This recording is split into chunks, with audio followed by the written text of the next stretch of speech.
Hello, hello, hello, and good evening, everyone. It is your girl, Miss Lee, full-time real estate entrepreneur and success coach based here out of the beautiful Atlanta, Georgia, coming to you live on this beautiful Wednesday evening. Hopefully you all are having a blessed, peaceful, prosperous, and productive, and have had a productive Wednesday thus far.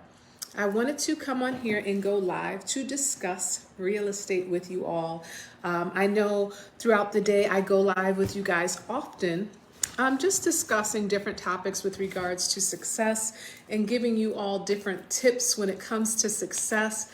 And so this evening I have something very special in store for you in honor of this upcoming women's training program, in honor of me just really wanting to make sure I am showing up 1,000% when it comes to just giving you guys the information that you need to become your best when it comes to real estate investing. So I'm not going to waste any time. I'm going to dive straight in to just a lot of different topics when it comes to real estate investing.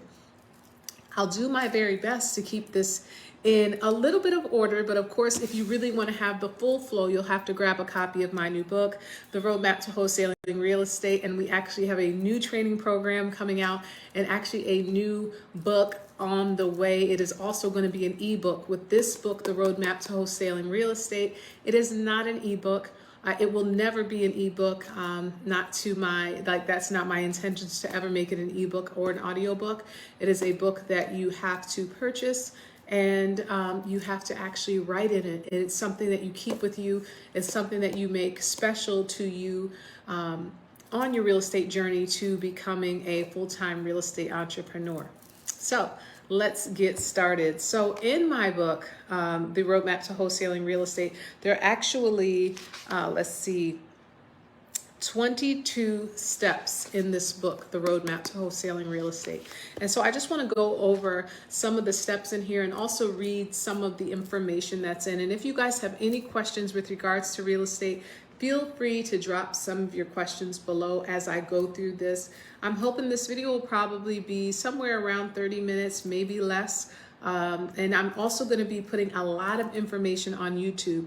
So some of the topics, if I go over something here that you guys want me to cover more in depth, just let me know and I will cover that on my YouTube channel.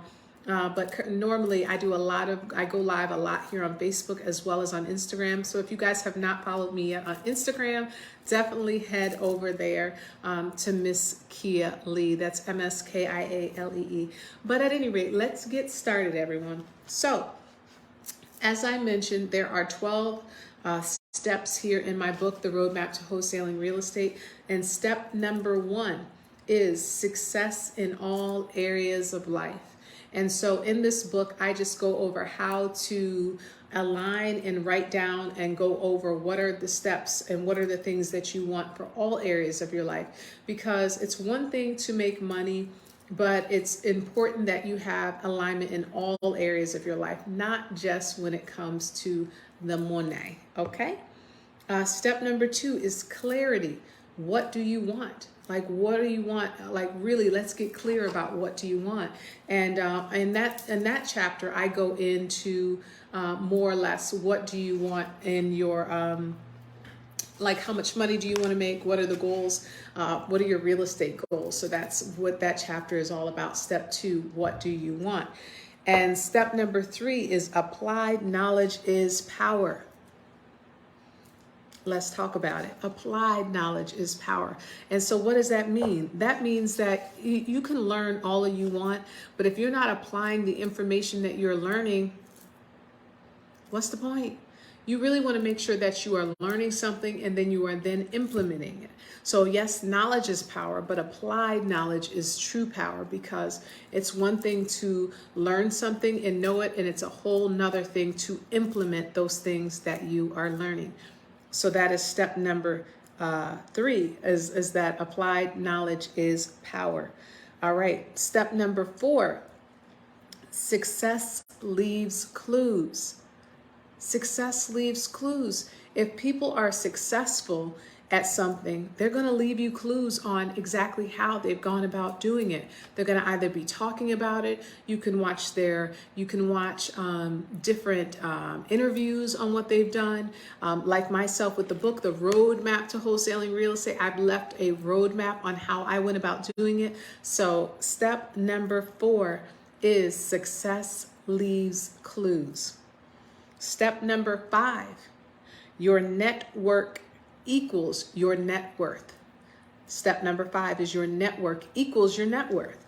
And so what does that mean? That means that if you are surrounded by, 3 people who are not making money, you are guaranteed to be the 4th within that group that is not making money. So you really want to surround yourself with winners. You really want to be very intentional with the group of people that you're around. And now, mind you, that doesn't mean, hey, I'm only going to go and seek out people who have it going on. But in a way, you really only want to associate with those who you want to either grow to or that you are trying to get to that next level. You don't want to surround yourself with people that are drinking all day or smoking weed all day if you're trying to get healthy. You don't want to surround yourself with people who overeat if you're trying to be a healthy eater.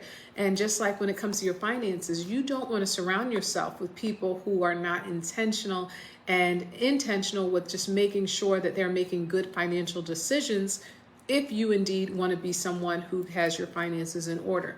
So just keeping that in mind, that your network equals your net worth. Your network equals your net worth. Okay? So that's step number 5.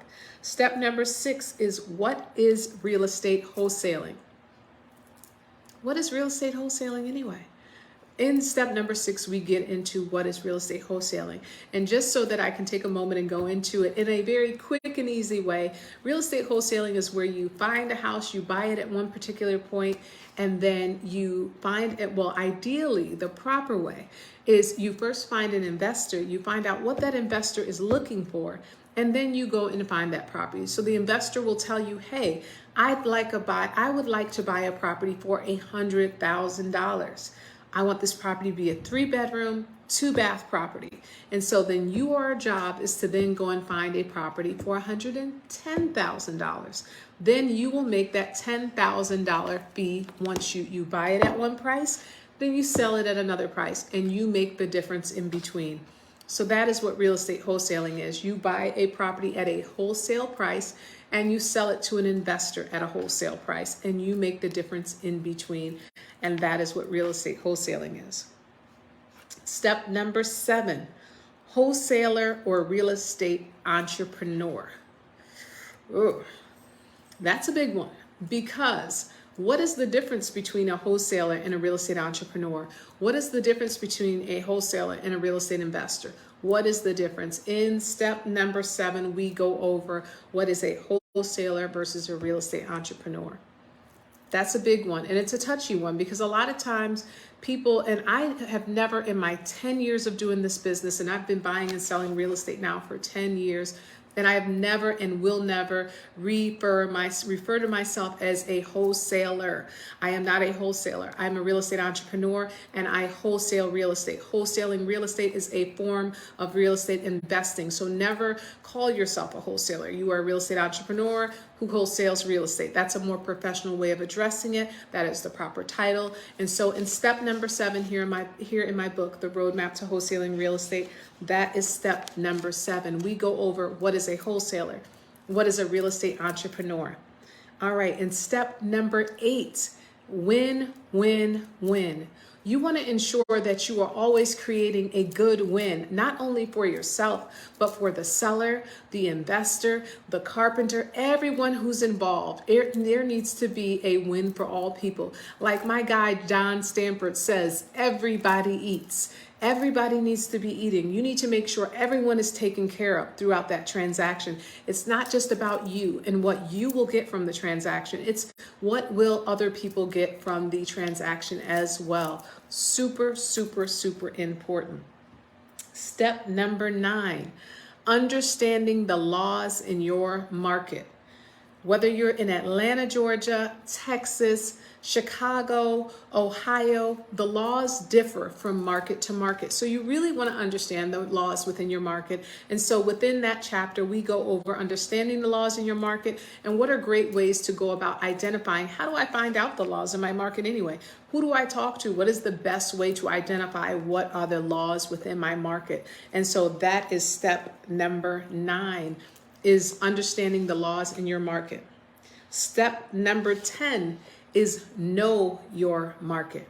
So now that you understand the laws, now it's time to get to know that market. So understand the laws, and now let's get to know the market that you're going to be investing in. Super important to get a good idea of what the market is doing and all of those things as well. Alrighty, step 11, the buyer's list. Build your money team.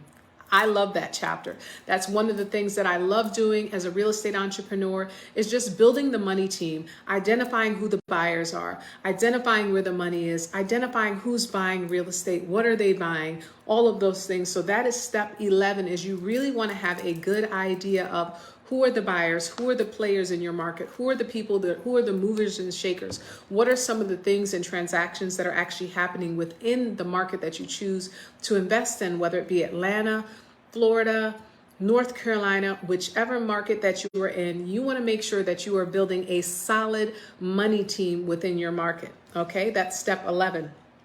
Step number 12 is, how do I find amazing deals? Now that I have this amazing cash investor, where do I go to find the deals at? Where are they? Do I look in the newspaper? I mean, do people even look in the newspaper anymore? Do I go to Facebook? Do I go to Instagram? Where do I find the deals? So in step 12, that is how to find amazing deals. And I'm telling you, God has truly blessed me. Thank you, God, with so many different resources and so many different ideas. And I come up with so many different concepts. So when people are saying there's no deals or the market is dried up, that is not the case. That is that goes back to step number 1, because we cover mindset. You never want to think that there are no deals. You never want to feel like the market is dried up. There is an abundance of deals in every single market. There's an abundance of deals in the Atlanta, Georgia market. There's abundance of deals in the Florida market. You just have to know where to look. You have to know how to identify what a good deal is, and you have to know where to look for those good deals as well, whether they be tax liens, whether they be foreclosures, whether they be probate, whether they be divorce liens, whether they be abandoned properties, there's so many different types of properties, so many different types. So there's a lot of deals, there's a lot of inventory. So you always want to be looking at things from a positive perspective.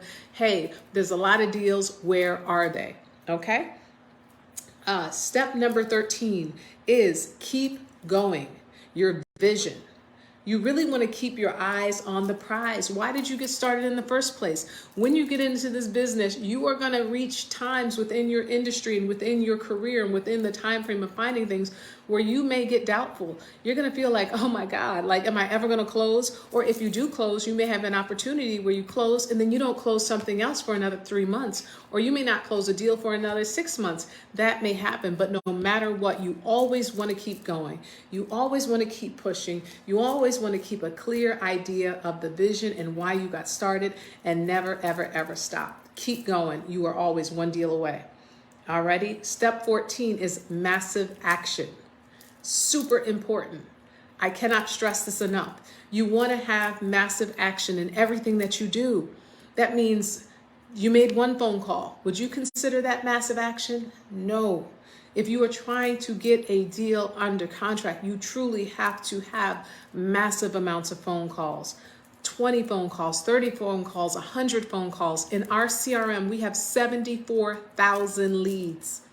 74,000 leads. So with 74,000, that's a lot of phone calls that are going to be made. That's a lot of follow-ups that are being made. So you really want to make sure that you are following up, that you are having massive action, and that you have, if you don't have a team in place, if you're new into the industry, that you yourself are tracking exactly what you are doing. And I actually have a form for that where we track how many calls were made. And we do that online now. But before I had it all set up on my CRM, that is something that I manually tracked. And even now, I still still to this day like to manually track on my calendar. And on the calendar, it'll have from 8 a.m. to 8 p.m. And so I'm asking myself from 8 a.m. to 8 p.m. or 8 a.m. to 8:30, and I don't start calling until 10. But if I call at 10 a.m., well, to 10:30, how many phone calls were made? If you call from 10:30 to 11, how many phone calls were made? From 11 to 11:30, how many calls were made? Matter of fact, from 11:30 to 11:40, how many calls were made? You even want to get even more incremental. From 11 o'clock to 11:10, how many calls were made?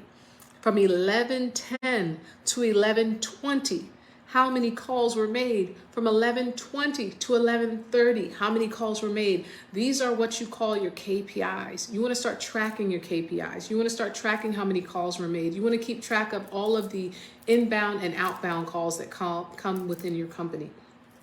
All right. So that is step 14, massive action. And now step 15, go figure, is your daily activity log, tracking your KPIs. We were just talking about that. You really want to make sure that you're tracking your daily KPIs. You really want to make sure that you are tracking your numbers. Make sure you're tracking your things. And I may have gone over that twice. It's late. I don't know, y'all. But at any rate, step 15 is your daily activity log, tracking your KPIs. So very important. And now, mind you, I've been in the business for 10 years, and so many people used to say, track your KPIs, track your KPIs. And I'm not going to lie to y'all. For the first 3 years in this business, I was not effectively tracking my KPIs. And that can hurt you. If you don't know how many calls you're making, how many calls you have coming in, how many calls do you have to follow up on, who do you have to follow up on? If you're not tracking your KPIs, it's not as effective as you can be. You never know what's working and what's not working if you're not effectively tracking your KPIs. Okay, step 16 is talking with the sellers. Now that we have all of our business handled, we have we know we have to track our KPIs. We understand we have to understand the laws in our market. We understand we have to have a buyer in place and building our money team. Now we move to step 16, and that is talking with the seller. How do you speak with the seller? What is the proper tone that you need to have on the phone? What should I say? What shouldn't I say? What is the way to get a deal under contract? For me, I might have to say I am very good, and each day I'm growing. Sometimes I make mistakes. I'm not perfect, but I am normally very good on the phone with sellers. I have been known to be able to get a deal under contract within 10 minutes of being on the phone. Why? I build rapport. I build rapport fast. I get straight to the point, but I get straight to the point in a way that's non-offensive.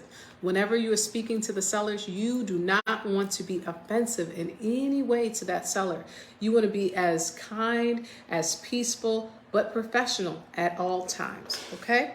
So that is step 16, talking with the seller. And it sounds like I have company coming, my little one. Okay, step 17, sending the offer. Now that you have spoken with the seller, now it's time to send the offer. Now, typically, I like to do this when I am still on the phone with the seller. Now, mind you, I have a team in place now. So I have an acquisitions manager, I have a dispositions manager, I have a closing coordinator, we have VAs, we have a team in place. So I myself am not personally sending that offer, but in the beginning, I sent the offers, and even still to this day, I will send offers to the sellers to this day. So that is step 17, is sending the offers to the seller. And step 18 is under contract, also known as UCA, under contract A. So now that we are under contract A, what exactly does that mean? That means we are under contract with the seller. We are under contract with the seller, okay? Now, once you go under contract with the seller, there are some things that have to be done. You have to open escrow, you have to send the property to the attorney, you have to start running title, earnest money, all of that fun stuff. So that is under contract A with the seller, okay? Get that out the way. And now step 18 is send to your VIP buyer list. Remember that money team from step 11? Now we're gonna go back to the money team and we're gonna say, hey, Mr. Investor, you remember you were telling me you were looking for a property on 123 Main Street for $100,000? Well, guess what? I found a property on 123 Main Street. Now listen, now mind you, oh my God, I gotta correct myself. So if the seller says they want a property for $100,000, you are going to find the property for $90,000. I stand corrected. Earlier I said 110. I told you guys it's late. So you're going to find a property for below what your investor is looking for, not above. That is key. You want to find a property below what the investors are wanting, not above. That is key. And ideally, you want to leave yourself a lot of room for negotiation, because you never know what's going to be found in that property. You never know if there's going to be issues with the property. You never know if there's going to be repairs that are needed. So ideally, if an investor wants to pay $100,000, I would say find the property for 60. Find the property for 50, because you never know what's going to happen. And the bigger the spread, the better. Let's be honest. Okay? The bigger the spread, the better. If it can work. Now, mind you, that's if it's a win-win-win for all parties. You always want to make sure. Yes, honey? Auntie Goopy kicked me out the basement. Why? I wasn't even in her room. I was just going to stay down there. And what did she say?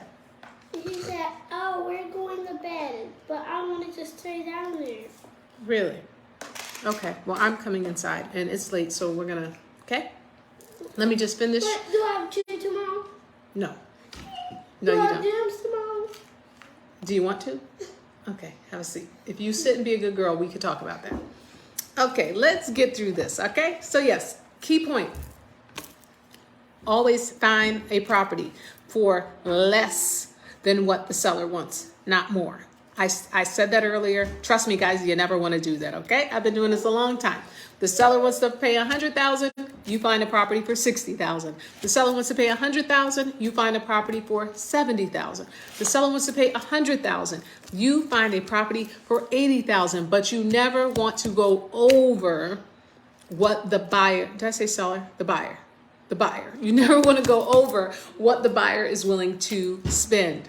Okay, so you have a seller who's selling his property. You have a buyer who wants to buy the property. You are the person in the middle, okay?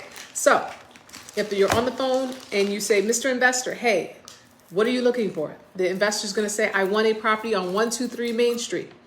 And with that property, I don't want to spend any more than $100,000. Okay, gotcha. So you are going to then go on 123 Main Street, and you are going to find a property for under $100,000, because that is the price point in what your buyer wants to pay for the property. You always want to find a property lower than what the buyer is asking for. Very important. So I don't. Earlier that was an error. Please excuse me. I've been doing this long enough. Trust me. I know what I'm talking about. Okay. Okay. All right. Back to where we were. So. Step 19 is sending to your VIP buyer list, okay? And then step 20 is under contract B. That's when you've sent it out to your buyers, and now they want to send you lots and lots of offers, because you have made it to where the price is irresistibly awesome, and now they want to send you an offer. So that is step 20, is you're sending it to the buyer's list. Now, mind you, this is broken down a lot easier once you start getting to it. It's not all, you don't have to, it's not like all of these things, but I like to break it down like this so that you truly understand the proper roadmap. It goes very, very fast. It goes very, very fast. So it's not something that's too hard. As far as the process and steps go fast. Once you wipe out the first ones, you're really just focusing on your buyers, your sellers, the property, analyzing it, under contract, clearing the title, and closing. Really quick and simple, okay? And step 21 is clearing the title. And so that's where you are sending, you've sent the property, you sent the contract over to the closing attorney, and now title hopefully is clear to close. Once it's clear to close, that's when you set the closing date, and that's when you are closing. All right. So you really want to make sure that you are doing your best to assist the closing attorney in any way possible.